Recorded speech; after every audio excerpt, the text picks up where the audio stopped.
Hey everybody, don't get anxious, get prepared, career engineer right here. Today we're having a great conversation, which will empower employers and employees, right? Because at the end of the day, we need to know what is it that folks want now and beyond. What do the employees want now and beyond? So if you're an entrepreneur, you're an employee, you're a hirer, hiring manager, this will be a great topic for you to tune in. And so come on, get pen and paper or get your digital devices. Make sure you follow or subscribe and all that stuff on whatever platform you're enjoying this in.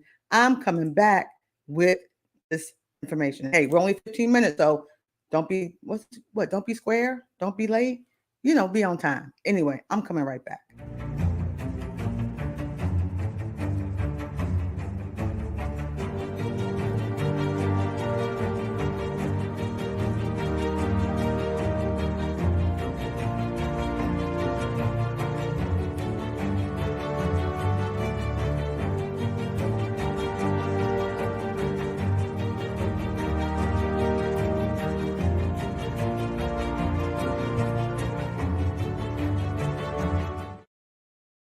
Told y'all it don't take me long to get here, right? So focus today what employees want this summer or beyond. Memorial Day is the big summer kickoff for everything from movies to madness to barbecue to hot dogs. But it's also a big kickoff for the summer hiring season. And contrary to what folks might think, it's a great time to look for work, particularly while your competition's at the beach, you're playing volleyball or eating all them burgers. You could be getting your shivet on. Y'all know TCE shivet, the word for shift and pivot, right? So but as we discuss this, as we're kicking into this whole new way of working, the question was, someone asked me, what do folks want? An employer, a person that hires, what do they want this summer? So I'm going to share it with you. Now, remember, you can go to our website, tcenow.com. I'll be blogging on this. There'll be some other things on my Medium. There'll be YouTube, all kind of stuff. But I'm going to give you a taste of what folks are asking for and what the research says if you want to hire folks and keep folks. So employees, listen up as well.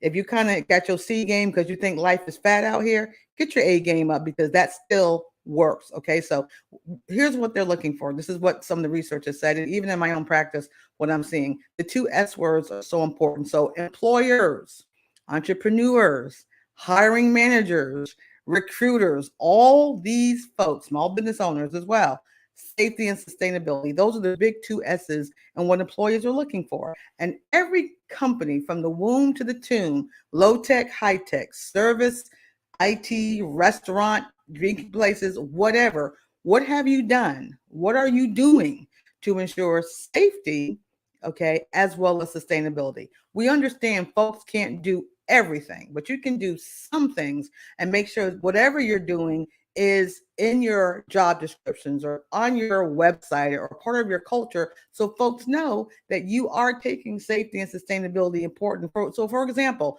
the pandemic, right? Or the whatever it is, the COVID-19 thing that put everybody upside down, right?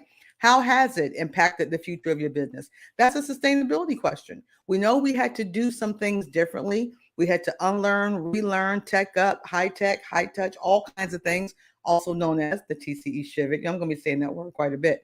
So, what have you done in the 3 years almost now coming up 2020? We're halfway through this year at the time of this conversation. What are you doing that you have some things you are doing to make sure your sustainability is squared away post pandemic, to make sure the safety of your employees? And we know it's not just the little bug and the masking and all that. We've got a whole lot of things that impacts employee safety. So what programs or things you have in place, guidelines, whatever, to make sure that folks are safe? Okay, so that's important. And if you have that, you definitely want to make sure it's visible, because safety and sustainability was the number one thing. I didn't even say money, huh? As the number one thing. So what's number two, what folks were saying? Growth and pathways. So yeah, want to be safe. They want to be sustainable. But okay, I'm on Fry's. I get it. I'm going to start at Fry's. But can I possibly be the CEO if I start at Fry's? I mean, what career pathways? What type of growth opportunities? And you may say, okay, come on, I'm a burger joint. I'm the restaurant. I'm a service industry. I lay floors. I do paint. Well, okay, so I can't possibly have any growth of pathways. Of course you can.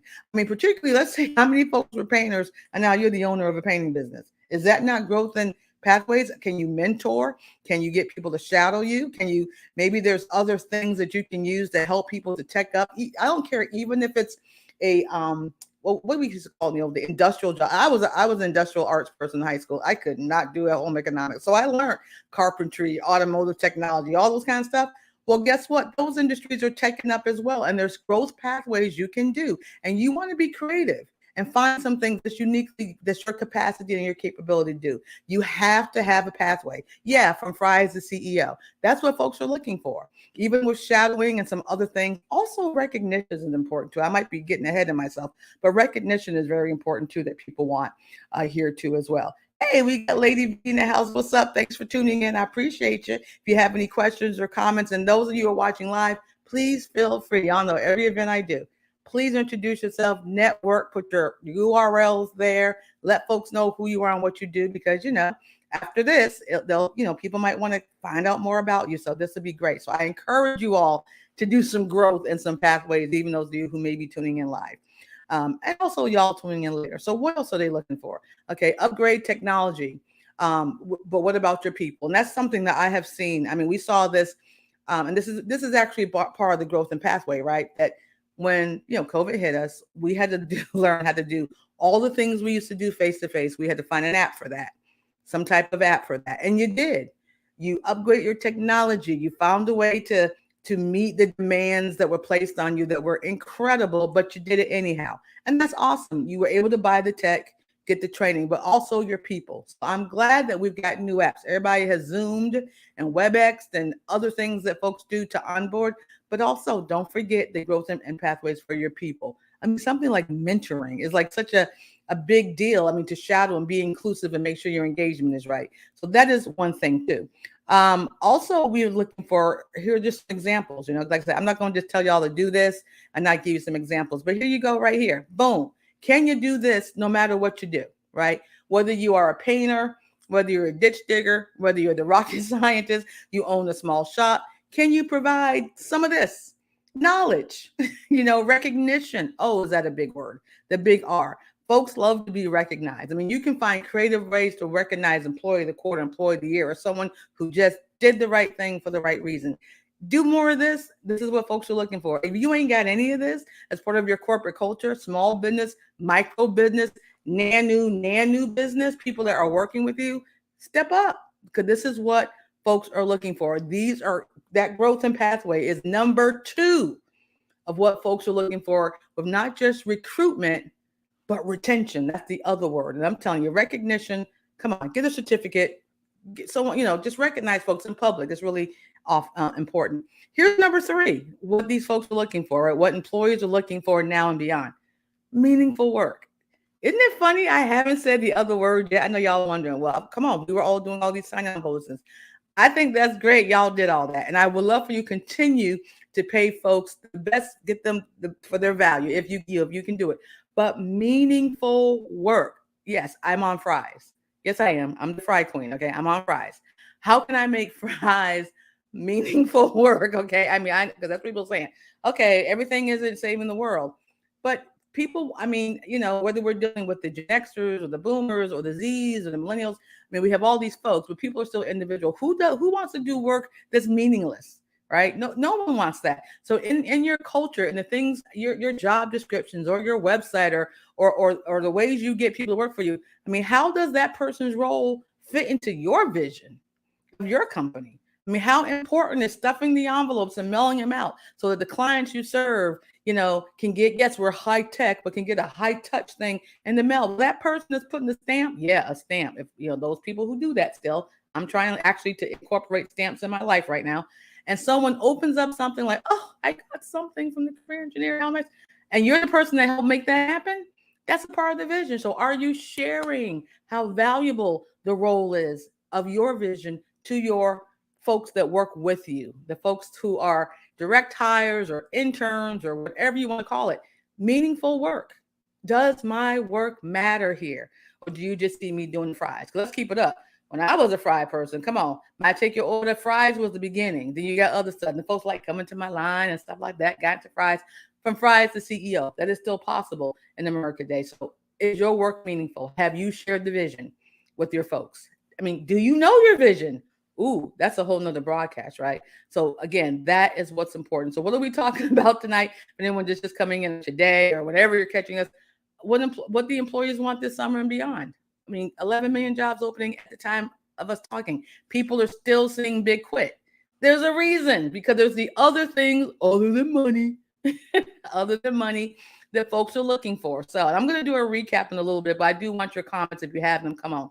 All right. So of course, come on, we all know this, right? Okay, here comes the big stuff. Everybody's talking about hybrid, remote, and that flexibility.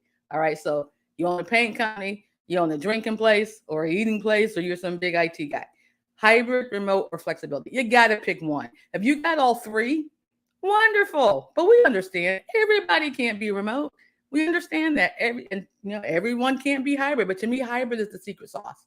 If you can find a way to hybrid something, that might be helpful. But if you can't do hybrid or remote, give me some flexibility.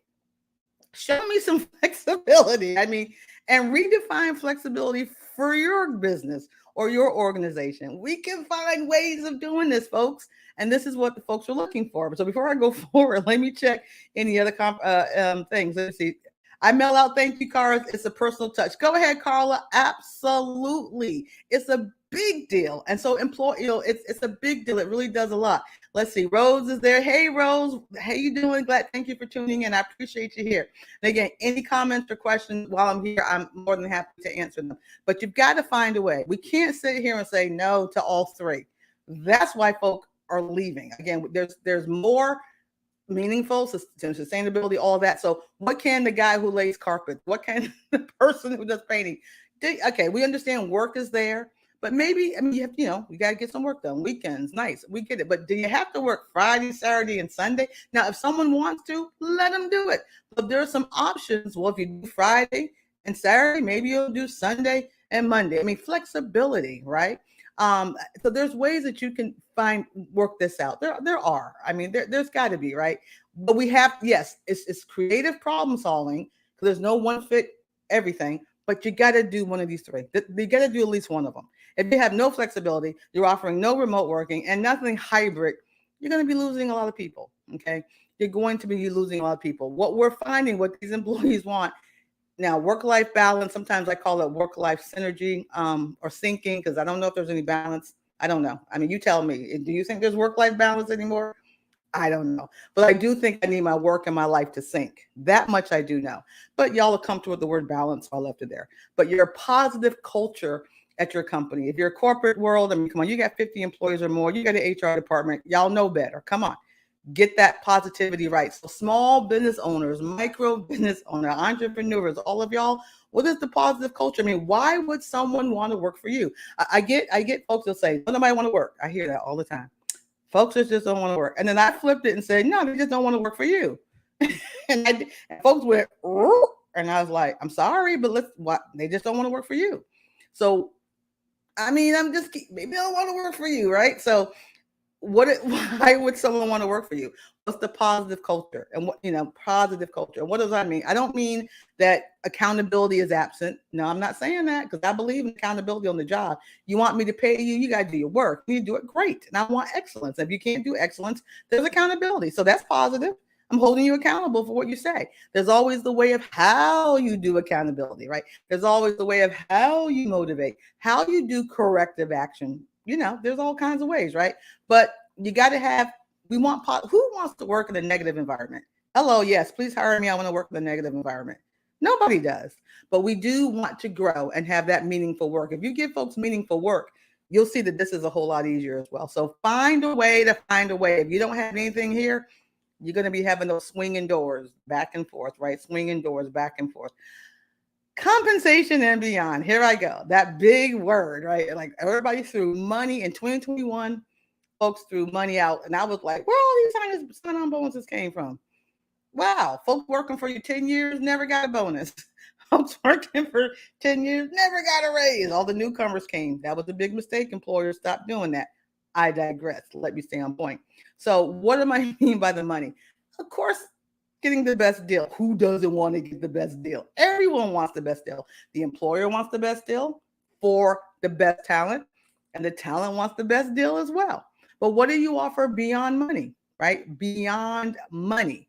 Let me give you again the beyond money. How about hybrid flexibility? How about meaningful work, right? What we just talked about. How about growth pathways, right? That folks know they can do fries to CEO. How about how safe and sustainable your company is, the policies and the guidelines that you have in place to make it a positive workplace, okay? So yes, money is important, but what do you offer beyond?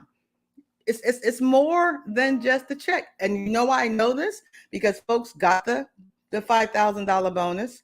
They got the raise. And at day 89, with your 90-day probation period, they jet it for someplace else. Somewhere. Now, maybe you hired the wrong person. It happens. Or maybe, you found folk that just want the money. It happens. But you got to go deeper than that, right? You do have to go deeper than that. But if you do this, find out what you offer more beyond money, like I just shared earlier, you'll find, I think, a better sense of, you'll get the right folks for your right culture, okay, positive work culture, whatever you're looking for in that candidate, and you'll see that folks will stick around. Now, I'm going to say this is very, very important. This is very great leaders, okay, formerly known as managers. You guys know how I feel about some of that big quit. Some of it, yeah, some folks were, some of those that left quick, fast, in a hurry without trying to have some sticky power, they're finding it a little tougher to come back in. That's not everybody, but some. But let's face it, people do not leave companies. I'll say it again, again, again. That's not for every case. But I'm gonna throw up one of my stats: 98.5%. Right? It's about bad managers, or unaware managers, or they didn't know any better managers. No one taught them how to be a manager, okay? So we're looking for leadership. Who doesn't want great leaders? Okay. So it's important, if you're seeing that swinging door over and over and over again, what is your leadership style? Do you have one? Have you thought about it? Okay, if you didn't get formal training, maybe you were a great technician or whatever you did, and you got promoted to being a boss. Wonderful. Did you get boss 101? Because some folks think that just because you're a great worker, you're a great manager. Big mistake. Not necessarily. Some people can't deal with people. It's just real. And people are a trip. People are a trip. So what is your leadership style? Which one do you subscribe to? How do you engage? That's that other big E word that's happening with your folks to make that positive culture, right? You got to have a leadership style. People are leaving bad management. They may not be leaving your company, but they're leaving bad managers. Okay. What if you have a leadership style, which I hope you do, if you have one, well, how does it help to build engagement? How is it building a positive environment? I mean, just check yourself. I mean, this year we're almost halfway through this year. We've got through last year. What's your attrition rate? Is it higher than 10%? Are folks coming in, and leaving quick, fast, in a hurry? Well, what is your management style? It may have, let's check that. I mean, are you doing these things? Let me check the comments really quick. I got someone here. Carla says positive means career growth and being recognized for your work and contributions. Bam. Bam. You understand that? That doesn't mean you had to go buy some big old fancy app. Like recognizing your folk for great work. I mean, engagement goes so far. But you know what? A great manager will know that. So what is your management style? Trust, work autonomy, respect, right? I mean, that's a good leadership. That's exceptional leadership. Are you hiring people, the best people, so they can do their job? You over them every 10 seconds. I know for me, I'm just saying, for me, I cannot take the micromanager. Can't do it. It won't work for me. I'm not that kind of person. So if I'm hired into a wonderful organization, but micromanagement is their leadership style, I will not last. Y'all know the hat will come off. Something gonna happen in a good way, not nothing bad, y'all. Let me clarify that. But my point is, are you building trust, work autonomy, and respect? Who wants to work in a place where they're not respected? Okay. So these are things to think about. So if you're already doing it, I send you a push-up and say, keep it up, take it up a notch, even shift it more. If you're nowhere near the things we talked about, and I'm just going to do a quick recap what folks are looking for. Okay. Safety and sustainability. You ain't doing it, get on it. Growth pathways. You ain't got none. Find some. You got to do it if you want to keep folk. Meaningful work. How do people fit into your vision? Do you got one? Know your vision, share it, and make sure all these things are in all of your branding and literature of your company, right? They want one of these three. If you got all three, you're crushing it. If you ain't got one, get on top of it. You got to get on top of what folks want. Yeah, we want money. They want the best deal. But what you got other than dollars? And the first three things I talked about are important because you want folks to stick around. Again, great leadership, formerly known as managers. Are you hiring great leaders? Are you a good leader? Right? Are you? If you're not, that's okay. YouTube, training, all kind of things to change your way, right? And that's what folks want. I cannot leave you without a push-up. I said it earlier. People don't leave companies. They don't. They leave managers. So just something to think about. It's not for every case because there is some, I hope you're picking the right folks to come to because everybody was so quick, fast, in a hurry a year ago. They weren't looking at character and integrity. They were just trying to fill a seat. We learned our mistake from that, right? So people don't leave companies, they leave managers. So do the things you need to do to make sure that you're not only recruiting great folks, but you're keeping great folks as well. And yes, employees, you have accountability here too. This is not a picnic or cakewalk for you. You got to do your job. You need to do your job well. You got to show up for work on time. You got to do all of that. That's a given. I'm hoping I'm talking to the folks that do that. If you don't do that, I ain't talking to you. It's not the employee fault if you can't show up to work, okay? I'm talking to the folk who know what I'm talking about, okay? A-game talent who know how to get it done, and they're looking for a great place to share their gifts and their talents, right, and their skills. So, again, I thank you all for tuning in. Remember, we're do some lives on YouTube all the time. Check us out. But of course, tcenow.com is our website. We invite you to come and visit. Of course, follow our socials. Wherever you're enjoying this live broadcast, go ahead and be a follower or subscribe. Those of you who catch me later, we love you too. Just send me a comment if you have a question, and I will get back to you. So listen, I need to go make some meaningful work for Career Engineer, right? Make sure I have a positive environment. So you guys have a fantastic week. Stay safe. And remember, don't get anxious. Always be prepared. And I am going to say, I'll talk to you later.